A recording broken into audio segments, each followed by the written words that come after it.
कृष्ण हरे हरे हरे राम राम राम हरे हरे। नमस्कार, रेडियो मानव रचना 107.8 FM पर मैं हूं सरता आपके साथ और शुरू हो चुका है प्रोग्राम आत्मदर्शन। आत्मदर्शन प्रोग्राम जिसमें हम कोशिश करते हैं अपने सभी भक्तों को प्रभु के दर्शन कराने की। उनकी लीलाओं का जो व्याख्यान है वो हमारे साथ करती हैं रागलेखा दासी जी, चरणाश्रित युगाचार्य श्री श्रीमद् भक्तिवेदांत नारायण गोस्वामी जी की शिष्या। आज भी वो हमारे साथ स्टूडियो में मौजूद हैं। रागलेखा दासी जी, आपका स्वागत है हमारे स्टूडियो में। हरे कृष्ण। रागलेखा दासी जी से हमने पिछले एपिसोड में जाना कि किस तरह से प्रभु ने जो है यानी कि निमाय ने नगर भ्रमण किया, अपने सभी भक्तों को विभिन्न शक्तियों के रूप में दर्शन दिए, रुक्मणी का रूप उन्होंने लिया, उसी के भाव में आकर उन्होंने पत्र भी लिखा श्री कृष्ण के नाम, यानी कि स्वयं को ही पत्र लिखा। ये सब लीलाएं जो हैं वो प्रभु ही कर सकते हैं और प्रभु की और भी लीलाओं का व्याख्यान उन्होंने किस तरह से अपने भक्तों पर कृपा की, ये सब हम जान रहे हैं रागलेखा दासी जी से। आज आगे बढ़ते हैं इस प्रोग्राम में, उनसे जानते हैं कि अब अपने किस भक्त पर प्रभु ने कृपा की है, या कुछ और जो है उनके जो भक्त हैं वो भी जो प्रभु की लीलाओं को देख के मंत्रमुग्ध हो रहे हैं, तो उनकी लीलाओं के बारे में भी हम आपसे जानना चाहेंगे। जी। एक बार जब निमाई का आवेश आता था तो वो बहुत सब भक्तों पे कृपा करते थे और उन्हें वरदान देते थे। जब आवेश दूर हो जाता था तो वो अपनी स्वाभाविक नेचुरल स्टेट में आ जाते थे। अच्छा जी। तो इसलिए सभी का फिर उसके बाद वो सम्मान करते थे जब वो स्वाभाविक रूप में आ जाते। जी जी। तो अद्वैताचार्य जी का वो सम्मान विशेष रूप से करते थे क्योंकि अद्वैताचार्य जी वयोवृद्ध हैं, एज बड़ी है उनकी, और वो गुरु रूप में है। वो एक स्कूल चलाते हैं, आध्यात्मिक स्कूल, तो इसलिए वो उनका बहुत विशेष सम्मान करते थे क्योंकि उन्हीं के स्कूल में उनके बड़े भाई विश्वरूप जी पढ़ते थे और वो भी बचपन से उनको एक अध्यापक के रूप में, एक वैष्णव के रूप में देख रहे हैं जी। तो इसलिए आचार्य को बहुत दुख होता था अद्वैताचार्य जी को कि मुझे इतना सम्मान क्यों देते हैं, लेकिन वो किसी के सामने कुछ कह नहीं पाते थे और वो मन ही मन में सोचते थे कि मेरे प्रभु तो अपनी माया के द्वारा मेरी महिमा को छिपाकर मुझे ठगते हैं और स्वयं भगवान हो के मुझे दास को मुझे प्रणाम करते हैं, क्योंकि वो बोलते थे ये भगवान है और मैं दास हूँ तो मुझे प्रणाम करते हैं ये। तो उनको अच्छा नहीं लगता था, लेकिन वो कुछ कर नहीं पाते थे क्योंकि वो बोले ये महाबली हैं, यदि मैं निषेध करूँगा तो ज़बरदस्ती मेरे चरणों को स्पर्श कर लेंगे। इसलिए उन्होंने एक उपाय किया और बोले कि मैं इनकी चोरी सारे जगत में प्रकाशित करूँगा। और तो इसलिए उन्होंने प्रतिज्ञा की कि जो लोग मुझे अद्वैत सिंह कहते हैं और तभी मेरा नाम सार्थक होगा जब प्रभु की माया को हटवाकर प्रभु को जगत के सामने प्रकाशित कर दूं। अच्छा। तो सोचने लगे कि जैसे भृगु ऋषि को जीतकर प्रभु अजीत मान रहे हैं अपने आप को कि मैंने जीत लिया सब कुछ, क्योंकि भृगु ऋषि ऐसे थे कि जो ब्रह्मा विष्णु महेश तीनों की परीक्षा करने गए थे। तो उन्होंने पहले ब्रह्मा जी के पास गए, उनको प्रणाम नहीं किया तो ब्रह्मा जी क्रोधित हो गए। फिर शंकर जी के पास गए, शंकर जी को उल्टे सीधे वाक्य बोले तो वो भी क्रोधित हो गए। लेकिन विष्णु जी के पास गए और उनके जाके वक्षस्थल पे सीधा प्रहार किया तो विष्णु जी ने उनको कुछ नहीं कहा, बोले हे ऋषिवर आपको मेरा वक्षस्थल तो बहुत कठोर है, आपको कोई वो तो नहीं हुई, चोट तो नहीं लगी। तो इसलिए वो सोच रहे हैं कि इनको जीत लिया तो मतलब अजीत हो गए क्या, भृगु ऋषि को जीत लिया, तो ये अजीत नहीं है। तो लेकिन भृगु जैसे सैकड़ों ऋषि मेरे शिष्य हैं और भृगु ऋषि पे तो क्रोध नहीं कर पाए प्रभु, इसलिए मैं उनको ऐसा क्रोधित कर दूंगा कि सबके सामने मुझे दंड दे देंगे, ऐसा मैं उनको कर दूंगा।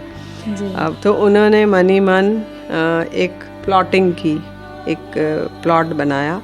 तो उन्होंने वो हरिदास षड्यंत्र रचा और वो हरिदास जी को लेकर शांतिपुर चले गए, क्योंकि अद्वैताचार्य जी दो जगह रहते हैं, एक तो नवदीप में और एक शांतिपुर में, उनके दो घर हैं। तो हरिदास जी को लेकर शांतिपुर चले गए और वहाँ पर उन्होंने योग वशिष्ठ ग्रंथ का पाठ आरंभ किया। योग वशिष्ठ एक ग्रंथ है जिसमें सारा यही बताया जाता है कि मैं ही ब्रह्म हूँ, जीव ही ब्रह्म है, भगवान भी ब्रह्म है, सर्वम खलिदम, सब कुछ ब्रह्म है। तो उसकी व्याख्या करी जाती है। तो उन्होंने बोला कि ज्ञान के बिना भगवान के चरणों की भक्ति नहीं हो सकती और ज्ञान ही सबका प्राण स्वरूप है, सर्वशक्ति संपन्न है। ऐसे ज्ञान रूप धन को घर में खोकर वनों में जाकर खोजते हैं और वे जानते नहीं कि भक्ति दर्पण के समान और ज्ञान नेत्रों के समान है। तो इस तरह से वो व्याख्या करते थे अद्वैताचार्य जी कि ज्ञान ही श्रेष्ठ है और भक्ति न्यून है। अच्छा। तो हरिदास ठाकुर जी अद्वैताचार्य जी की महिमा जानते थे, तो उनको ऐसी भक्ति विरुद्ध बातों को सुनकर वे जोर जोर से हंसते थे। और उधर गौर सुंदर ने अद्वैताचार्य जी की प्रतिज्ञा को जान गए वो, और उन्होंने एक दिन नित्यानंद प्रभु के साथ नगर भ्रमण करते करते।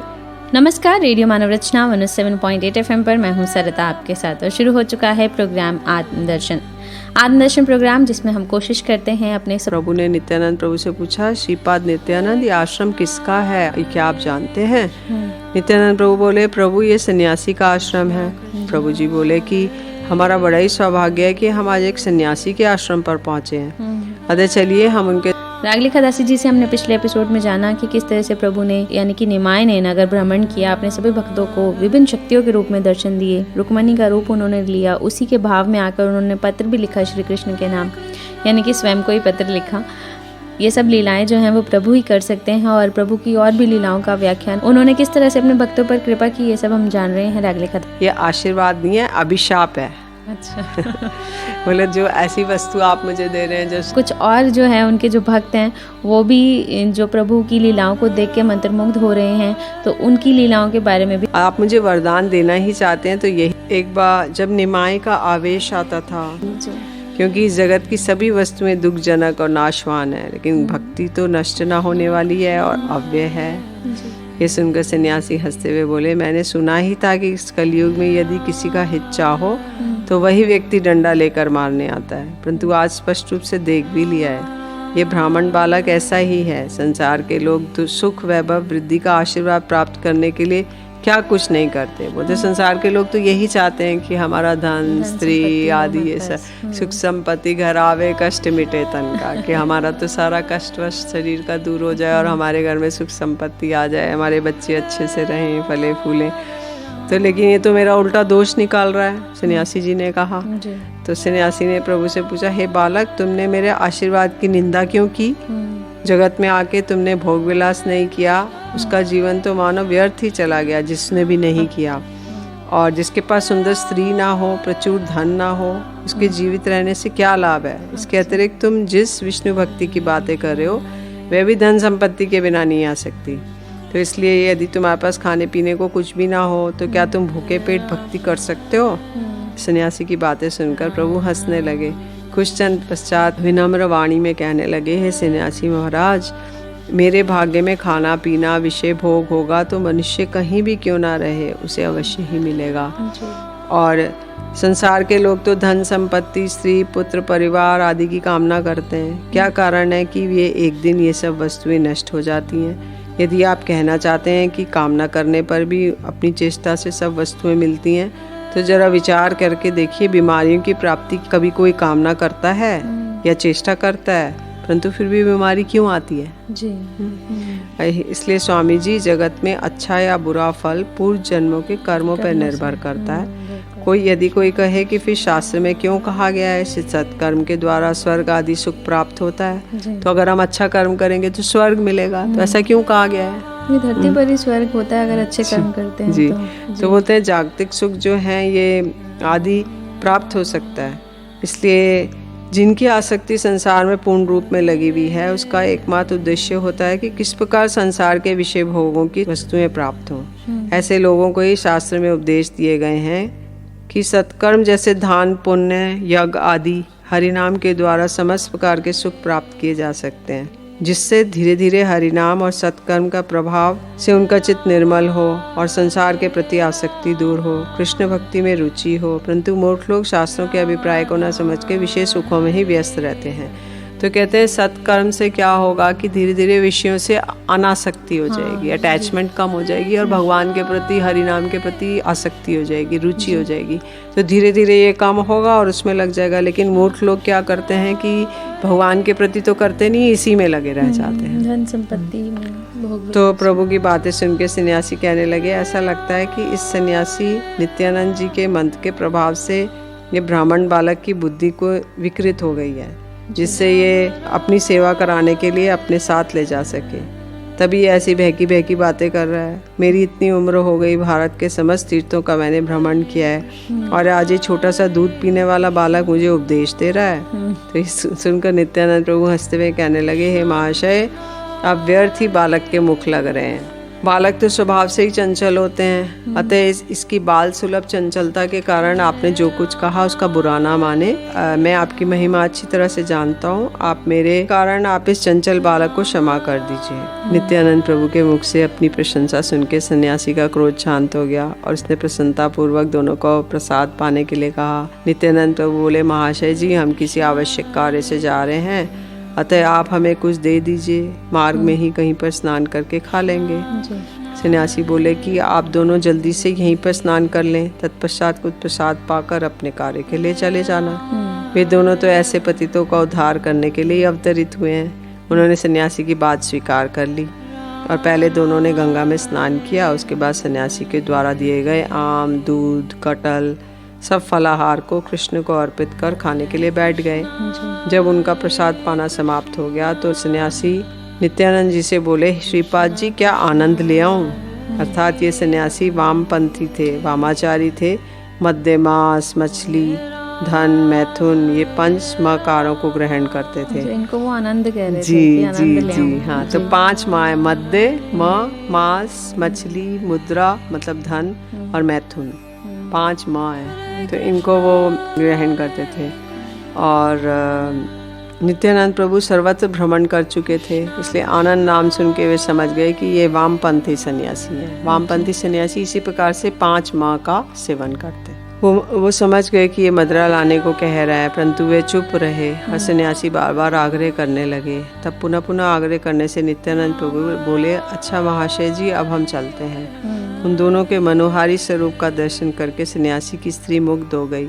वे सन्यासी को उन दोनों के भोजन में मदिरा की बात कहकर बाधा न डालने के लिए कहने लगी। अच्छा। उन लोगों के मुख से आनंद आनंद सुनकर कुछ न समझ पाने के कारण प्रभु नित्यानंद से बोले, श्रीपाद, ये सन्यासी कौन से आनंद की बात कर रहे हैं? निमाय पंडित समझ नहीं पाए।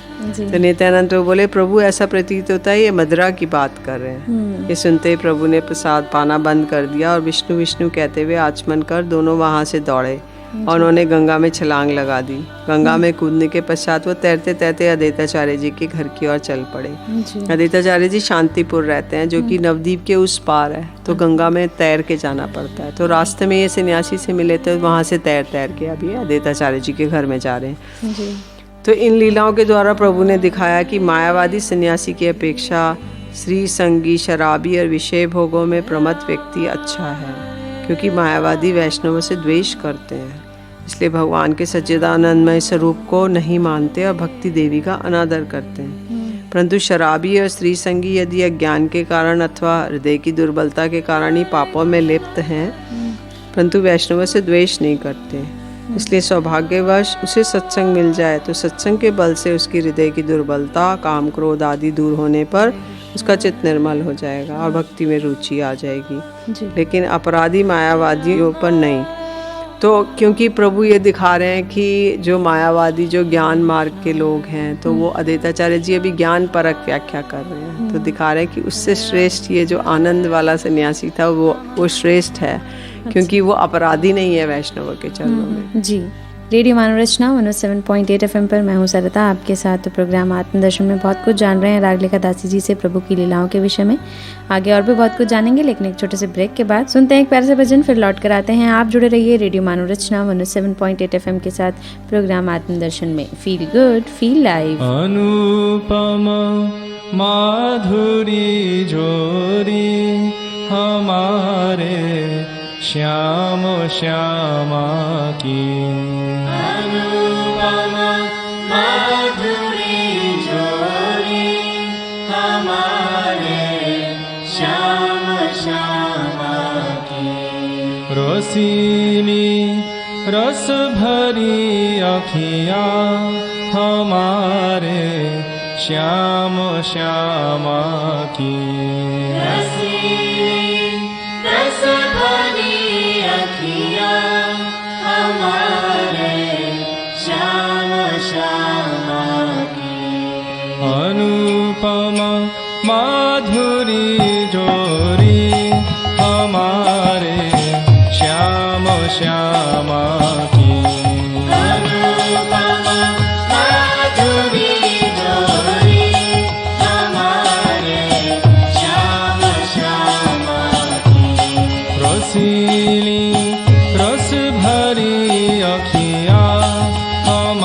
हमारे श्याम श्यामा की।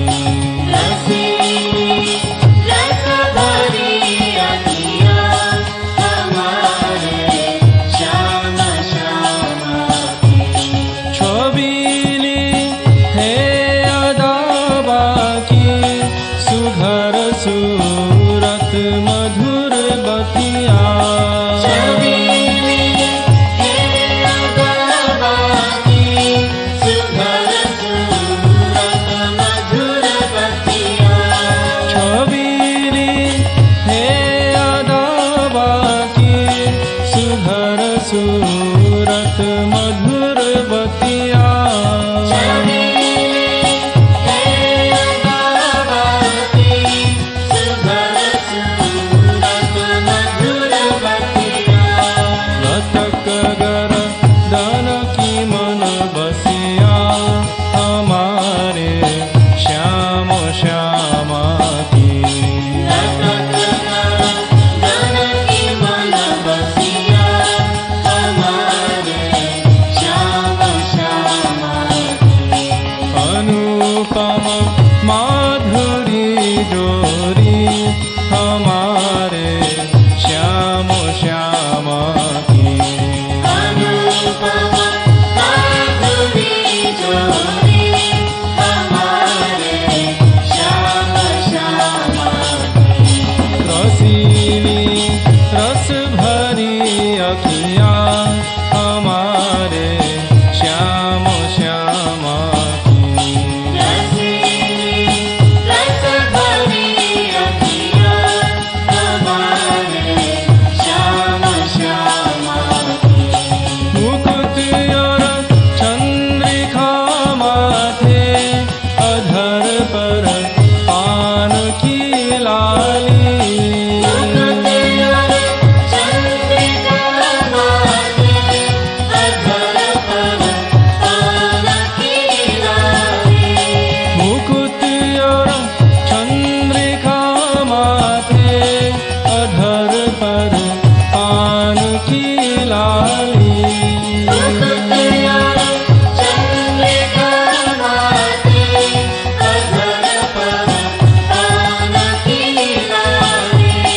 अहो कैसी भली छवि है हमारे श्याम श्यामा की। कैसी भली छवि है हमारे श्याम श्यामा की। अनुपम माधुरी जोरी हमारे श्याम श्यामा की। अनुपम माधुरी जोरी हमारे श्याम श्यामा की। रसीली रस भरी अखियाँ हमारे श्याम श्यामा की। रसीली रस भरी अखियाँ हमारे श्याम श्यामा की। परस्पर मिल के जब बिहरे श्री वृंदावन की कुंजन में। परस्पर मिल के जब बिहरे श्री वृंदावन की कुंजन में। परस्पर मिल के जब बिहरे श्री वृंदावन की कुंजन में। परस्पर मिल के जब बिहरे श्री वृंदावन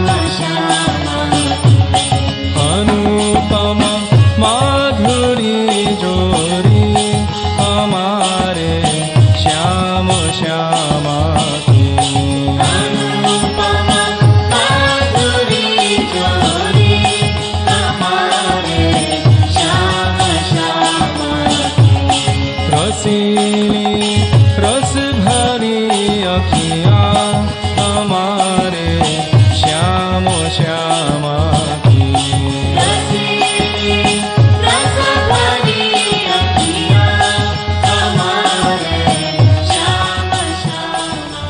Hare Krishna,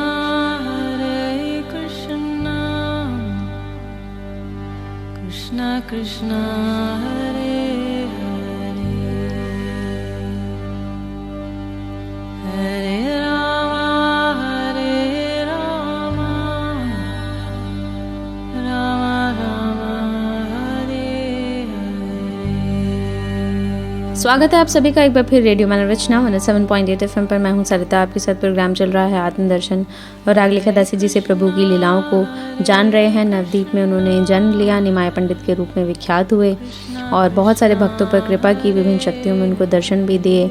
और अब प्रभु के जो भक्त हैं अद्वैताचार्य जी, वो कुछ उनके साथ चतुराई कर रहे हैं। वो ये संसार को दिखाना चाहते हैं कि निमाय पंडित ही स्वयं कृष्ण भगवान हैं, प्रभु हैं। और उन्हीं की लीलाओं का वर्णन हम सुन रहे हैं रागलिखा दासी जी से। जी, आगे क्या हुआ इस कड़ी में? तो नित्यानंद प्रभु और निमाई पंडित दोनों तैरते तैरते शांतिपुर की ओर जा रहे हैं। प्रभु बड़े क्रोधित हैं। वो कहने लगे, मैं वही हूँ, मैं वही हूँ, और मैं तो अपने धाम में आनंद से शयन कर रहा था। ये जो अद्वैताचार्य नाड़ा, इसने मुझे अपनी प्रतिज्ञा की और गंगा जल तुलसी दे के मुझे बुला लिया। और ये अब ये भक्ति के स्थान पर ज्ञान का प्रचार कर रहा है। अच्छी बात है, आज मैं इसको बहुत दंड दूंगा। और देखता हूँ कि ये ज्ञान योग इसकी कैसे रक्षा करता है। ऐसे करते करते प्रभु तैरते हुए जा रहे हैं। नित्यानंद प्रभु भी उनके साथ तैर रहे हैं। उस प्रकार उन दोनों की बड़ी अद्भुत शोभा हो रही थी, जैसे कोई शेषनाग और कृष्ण हो क्षीर सागर में तैर रहे हैं। तो उधर भक्ति के प्रभाव से आचार्य जान गए कि प्रभु क्रोधित होकर आ रहे हैं। अतः वे पहले से अधिक जोश से ज्ञान योग की महिमा का गान करने लगे। सब शिष्यों को लेके ज्ञान ही श्रेष्ठ है, ऐसा बोलने लगे। फिर प्रभु का दर्शन करते ही हरिदास जी ने तो देखा कि प्रभु का दर्शन करते ही हरिदास जी ने और अद्वैताचार्य जी के पुत्र अच्युत जी ने दंडवत प्रणाम किया। उनकी पत्नी सीता देवी ने भी प्रणाम किया। आज प्रभु के शरीर से कोटि कोटि तेज निकल रहा था और वहाँ पे सब लोग भयभीत हो गए, क्योंकि क्रोधित भी तो थे। तो उन्होंने बोला कि जब अद्वैताचार्य आए तो उन्होंने बोला क्रोधित होके, अरे नाड़ा, भक्ति और ज्ञान में कौन बड़ा है? तो अद्वैताचार्य जी बोलने लगे, सदा सर्वदा ज्ञान ही बड़ा है। तो और जिसके पास ज्ञान नहीं है उसके भक्ति से क्या काम? तो ये सुन के ज्ञान बड़ा है, ये सुनते ही प्रभु की क्रोध चरम सीमा पे पहुंच गया। उन्होंने आचार्य को व्यासासन से उठा के आंगन में पटक दिया और उनकी छाती पे बैठ गए और जोर जोर से उन पे मुक्के मारने लगे उनकी छाती पे। और अद्वैताचार्य जी की पत्नी जो सीता जी भी हैं, वो आकर कहने लगी कि प्रभु प्रभु, मेरा एक ही पति है, उसे छोड़ दो। तो ये वृद्ध ब्राह्मण है और ऐसे करेंगे तो ये ब्रह्म हत्या का पाप लग जाएगा आपको। तो नित्यानंद प्रभु जी जोर जोर से हंसने लगे और उस पतिव्रता की बात सुन के हरिदास जी भयभीत हो गए। परंतु प्रभु सीता देवी की बातों को अनसुना करके आचार्य को पीटते जा रहे हैं और गर्जन करते हुए कहने लगे, अरे नाड़ा, मैं तो क्षीर सागर में आनंद से शयन कर रहा था और तू मुझे इस जगत में ले आया और मुझे लाकर तू भक्ति की महिमा को जगत में प्रकाश कर रहा था, और अब तू भक्ति को छिपाकर ज्ञान योग को प्रकाश कर रहा है। तो यदि तुझे ऐसा ही करना था तो मुझे यहाँ क्यों लेकर आया? मैं तेरी प्रतिज्ञा को उपेक्षा नहीं कर सकता, इसलिए मैं यहाँ आ गया और तू मुझे ठग रहा है। ऐसा कह के प्रभु ने उसे छोड़ दिया और द्वार पर बैठ के अपनी महिमा प्रकाशित करने लगे। अरे नाड़ा, क्या तू नहीं जानता कि मैंने ही कंस का वध किया था? मैंने ही चक्र से श्रगाल वासुदेव को मारा था और चक्र के प्रभाव से ही काशी को जलाकर भस्म किया था, और मेरे ही बाणों से रावण मरा था, और मेरे ही चक्र से बाणासुर की भुजाएं कटी थी। मेरे चक्र से नरकासुर का वध हुआ था, और मैंने इंद्र का मान भंग करने के लिए 7 दिन तक बाएं हाथ में गिरिराज जी को उठाया था, और मैंने स्वर्ग से परिजात वृक्ष लेकर आया था और बलि को छल के उस पे कृपा की थी, और हिरण्यकशिपु से उसके बेटे प्रहलाद की रक्षा की थी। तो अब अपनी सारी महिमा बता रहे हैं और बोले, ये सब ब्रह्मा, शिव आदि, लक्ष्मी आदि सब मेरी सेवा करते हैं। तो इस प्रकार प्रभु अपनी महिमा प्रकाशित कर रहे हैं, जिससे आचार्य आनंद समुद्र में डूब गए। अब वे दोनों हाथ से ताली बजा बजा कर नृत्य करके कहने लगे, हे प्रभु, बहुत अच्छा हुआ जो आपने मुझे मेरे अपराधों की सजा दी। अब तो सभी ने देख लिया आप मेरे प्रभु हैं, क्योंकि सेवक के अपराधों की सजा स्वामी ही दिया करते हैं। तो अब मैं यही चाहता था कि जब आप मेरे प्रभु होकर लोगों को वंचना करने के लिए आप मुझे प्रणाम करते हैं। उस समय मेरे हृदय में बहुत पीड़ा होती थी। और अब वो कहाँ गई आपकी स्तुति प्रणाम, मैं दुर्वासा नहीं हूँ जो झूठी खीर का लेप आपको शरीर में लगा दूंगा, तो मैं तो ना मैं भृगु हूँ जो कि मैं आपको वो कर दूंगा। तो ऐसे कह के आचार्य प्रभु उनके चरणों में गिर गए, प्रेम से रोने लगे। और उनको देखकर प्रभु ने उनको गोदी में ले लिया और प्रेम से वो भी रोने लगे। आचार्य जी प्रभु का स्नेह देखकर नित्यानंद जी की आंखों से अश्रुधारा प्रवाहित होने लगी। हरिदास जी जमीन पर गिरकर रोने लगे। इसके तरीक वहाँ पे जितने लोग थे सबके आंखों से अश्रुधारा प्रवाहित होने लगी। प्रभु ने स्वयं प्रसन्न होकर आचार्य को वर दिया, हे आचार्य, यदि कोई एक क्षण के लिए भी आपकी शरण ग्रहण करेगा, चाहे वो मनुष्य, पशु, पक्षी, कीट, पतंग, किसी भी जाति का क्यों ना हो, वे मेरे चरणों में अपराध करने से वे मेरा प्रिय होगा। ये वर सुन के आचार्य रोने लगे और कहने लगे कि मैं आज एक प्रतिज्ञा करता हूँ कि यदि कोई आपको ना मानकर मेरी भक्ति करेगा तो वही भक्ति उसका सर्वनाश कर देगी। और कोई यदि आपकी सेवा ना कर देवी देवताओं की पूजा भी करता है तो आपकी अवज्ञा के कारण वे देवी देवता ही किसी न किसी रूप में उसका विनाश कर देते हैं, क्योंकि देवी देवता स्वयं आपके दास दासी हैं और आपके आदेश पालन में रत रहते हैं। तो अद्वैताचार्य जी की प्रतिज्ञा को सुन के गौर सुंदर बड़े प्रसन्न हो गए और आचार्य से बोले, मैं सत्य कह रहा हूँ, यदि कोई मेरा भक्तों की उपेक्षा करके मेरी सेवा करता है तो वह अधम मेरे शरीर के टुकड़े टुकड़े करता है। यदि कोई मेरे दास का एक बार भी निंदा करता है तो मैं स्वयं उसका संहार कर देता हूँ। वास्तव में सारा संसार ही मेरा दास है। यदि कोई दूसरों की हिंसा करता है तो उसका विनाश हो जाता है। और तुम तो अपने मुझे प्राणों से भी अधिक प्रिय हो। यदि कोई तुमसे द्वेष करे और उसकी रक्षा त्रिभुवन में कौन कर सकता है। जी। इसलिए है आचार्य, आपके जैसे भक्तों की निंदा यदि कोई सन्यासी भी करता है तो उसको अपने सन्यास धर्म से पतित हो जाएगा और नरकगामी हो जाएगा। ऐसा कह के प्रभु ने दोनों भुजाएं उठाकर घोषणा की, हे जीवगण, पर निंदा छोड़कर कृष्ण कृष्ण बोलो, अवश्य ही तुम्हारा उद्धार होगा। प्रभु की ऐसी घोषणा सुन के भक्त वृंद आनंद से हरि हरि बोल करने लगे। अद्वैताचार्य प्रभु के चरणों को पकड़कर रोने लगे और प्रभु ने भी रोते हुए उन्हें अपनी छाती से लगा लिया और आंसू से सारा शरीर भिगा दिया। कुछ क्षण के बाद प्रभु का आवेश दूर हुआ। वे हंसते हुए अद्वैताचार्य से बोले, हे आचार्य, क्या इस बालक ने कोई चंचलता की? आचार्य बोले, प्रभु चंचलता नहीं बल्कि सत्य प्रकाशित हुआ। और प्रभु नित्यानंद जी से बोले, श्रीपाद नित्यानंद, यदि मुझसे अनजाने में कोई चंचलता हो गई है तो आप क्षमा करें।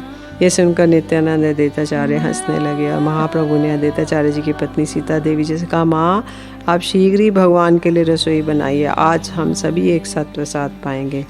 ऐसा कह के सब लोग गंगा स्नान के लिए गए और जब घर में आए तो अद्वैताचार्य जी ने उनके चरणों को धोया और प्रभु को प्रसाद निवेदन किया और सब आसन पे बैठ के प्रसाद पाने लगे और हरिदास ठाकुर जी बाहर दरवाजे पे बैठ के प्रसाद पाने लगे। महासती सीता देवी जी ने हरि हरि बोलते हुए उन्हें प्रसाद परिवेशन किया। जी। इस प्रकार जब प्रसाद पूर्ण होने वाला था तभी नित्यानंद प्रभु बाल्य आवेश में आ गए।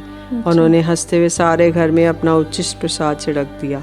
मतलब वो खा रहे थे, खाते खाते सब झूठा इधर उधर फेंकना शुरू कर दिया। तो ये देखकर सारे गौर सुंदर हाय हाय करने लगे और बाहर हरिदास ठाकुर जी ये देखकर आनंद से हंसने लगे। नित्यानंद जी की करतूत देखकर आचार्य क्रोधित हो गए और क्रोध से बोलने लगे, ये नित्यानंद ने तो मेरी जाति नष्ट कर दी, ना जाने किन शराबियों के साथ रहता है और इसने गुरु तो बनाया नहीं और अपने आप ही संन्यास वेश धारण करता है। इसके अतिरिक्त ये किस जाति का है, इसका जन्म स्थान कहाँ है, इसके माता पिता कौन है, कुछ भी नहीं जानते। हरिदास देखो तो फिर भी हमने इसे अपने साथ बिठाया, परंतु इसने तो हम ब्राह्मणों का धर्म नष्ट कर दिया।